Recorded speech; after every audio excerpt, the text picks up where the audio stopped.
वंदे मातरम, जय भारत। भाई राजीव दीक्षित अमर रहे। बहुत सारे शुगर के रोगियों की ये शिकायत होती है कि हम दिनचर्या का पालन नहीं कर सकते।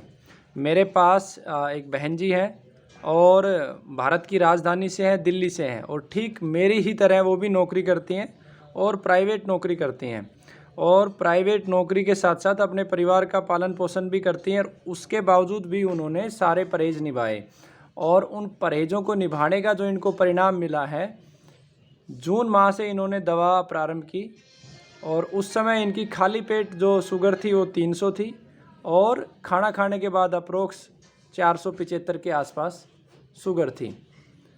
3 माह की दवा, उसमें भी 1 से 2 माह इन्होंने खाली एक ही टाइम दवा ली, लेकिन परहेज़ पूरे किए। मैं इस वीडियो में जो आपको बताना चाहता हूँ कि बार बार मैं बताता भी हूँ कि मात्र 30% दवा काम करती है और 70% परहेज काम करते हैं। और मेरे सामने ये लाइव एग्जाम्पल है, इन्होंने दवा आदि ली लेकिन परहेज पूरे किए, और उसका परिणाम ये है कि आज इनकी शुगर 128 है। तो आप खुद सोच सकते हो, कल्पना कर सकते हो कि आयुर्वेद में और प्राकृतिक औषधियों में कितना दम है। और जबकि इनकी जो ड्यूटी टाइम है सुबह 8:30 बजे से लेकर 6:30 बजे ये ड्यूटी भी करती हैं। इन परहेजों के लाभ देखिए। इनको बीपी की समस्या थी, और मैं ईमानदारी से बताता हूँ, मैंने बीपी की कोई दवा इनको नहीं दी। प्रारंभ में ज़रूर मैं रोगी को कई बार झूठ बोल देता हूँ कि हाँ जी दे दी है, बीपी की भी दे दी है, थायराइड की भी दे दी है, ताकि उसको मन में हो कि मुझे कुछ मिला है, मानसिक ऊर्जा उसकी अप हो जाए।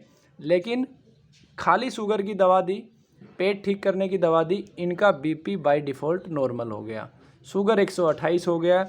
बाकी मैं खुद उनसे भी आपकी बात करवाऊंगा ताकि आपका विश्वास बने, और आप दवा से ज़्यादा परहेज़ पे दो ध्यान, क्योंकि दवा बनाने की विधि भी मैंने डाली हुई है यूट्यूब चैनल पे, परहेज़ भी डाले हुए हैं, लेकिन वो नहीं कर पाते। तो आपको प्रेरणा के रूप में मैं आपसे बात करवाता हूँ। वंदे मातरम बहन जी। धन्यवाद आपका। आपकी वजह से मेरी दवाई आपका शुभ नाम क्या है? कीर्ति। अच्छा, कहाँ से हैं? द्वारका से, दिल्ली पहले से। जब आप आए थे तो खाली पेट कितनी शुगर थी आपकी? मेरी अप्रोक्स 300 थी, 300 और प्लस। अभी लास्ट जब आपने शुगर नापी तो कितनी? 128। आप सिर्फ रोगियों को ये बता दें, आपने खाने में क्या क्या खाया? मैंने खाने में रोटी चावल बिल्कुल छोड़ दिया, मिलेट्स खाए, सैलेड खाया, आपने बोला था कच्चा सलाद खाने के लिए, वो खाया।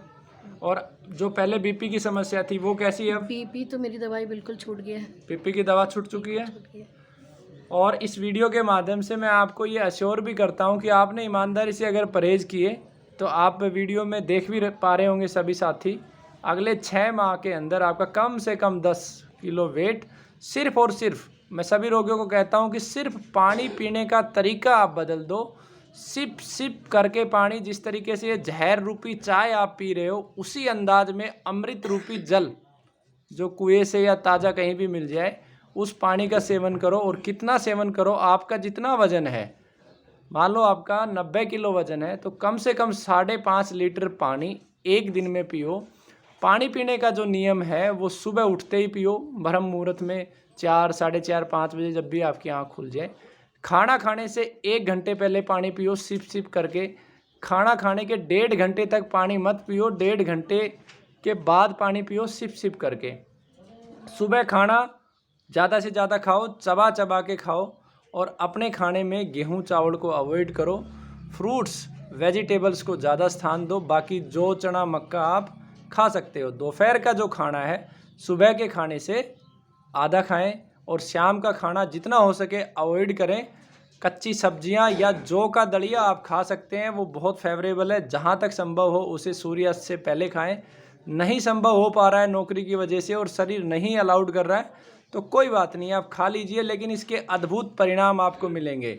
इस दिनचर्या के पालन करने से देश में सबसे ज़्यादा मौतें जो हार्ट की वजह से हो रही है, मैं दावे के साथ कहता हूँ, उनमें कम से कम 70% कमी हो जाएगी, और भारत का बजट भी बच जाएगा, और सरकार को नए नए एम्स खड़े करने की आवश्यकता नहीं पड़ेगी। बस भारत सरकार से भी निवेदन करता हूँ कि हमारा जो पाठ्यक्रम है, जिस दिन बच्चा पहले दिन जब कक्षा में जाए तो उसकी शुरुआत आयुर्वेद से हो। क्या खाना है, क्या नहीं खाना है, किस समय खाना है।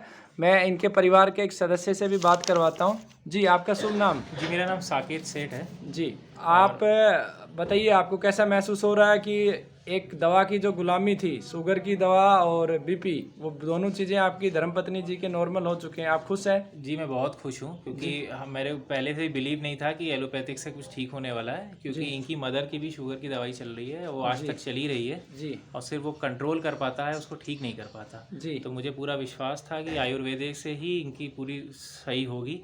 3 साल से ये बीपी की दवा खा रही थी, वो बीपी की दवा बिल्कुल बंद हो चुकी है। जी इनके साथ मैं भी कोशिश कर रहा हूँ कि दिनचर्या मैं भी करूँ। तो मेरा भी वज़न 100 किलो था, आज करीब 89 आ गया है। बड़ी खुशी की बात है। तो हम दोनों मेहनत कर रहे हैं कि इस बीमारी से बिल्कुल सब। मेरा आप लोगों से, मैं सभी रोगियों से एक निवेदन भी करता हूं कि आप ग्राम स्वास्थ्य रक्षक का एक 2 दिन का शिविर होता है, बिल्कुल निःशुल्क है, रहना भी निःशुल्क है, खाना भी निःशुल्क है, सब कुछ निःशुल्क है। बस सिक्योरिटी के रूप में 1000 रुपये लेते हैं, ताकि यहाँ पे कोई व्यक्ति आए तो वो शराब, बीड़ी, सिगरेट, चाय, गुटखा ना पिए, अनुशासन में रहे और सीखें। उसे आप ज़रूर करें और सभी रोगियों को कहता हूँ कि ज़रूर करें, क्योंकि आज जो भारत में बीमारियों की स्थिति है वो ना तो किसी वैद्य से सुधर सकती है, ना किसी डॉक्टर से सिखत सकती है, ना लाखों चिकित्सालय या हॉस्पिटल बनाने से सुधर सकती है। वो सुधर सकती है एक जागरूकता से। हर व्यक्ति अपने स्वास्थ्य के प्रति जागरूक बने, अपने आप को भी जगाए, अपने परिवार को जगाए, समाज को जगाए, पड़ोसी को जगाए, तब ही हम इन बीमारियों से बच सकते हैं। अन्यथा जो कमाएंगे वो सब हॉस्पिटलों में और बड़ी बड़ी उद्योगपतियों के घर में चला जाएगा, साथ में हमारे प्राण भी जाएंगे। वंदे मातरम, जय भारत। भाई राजीव दीक्षित अमर रहें।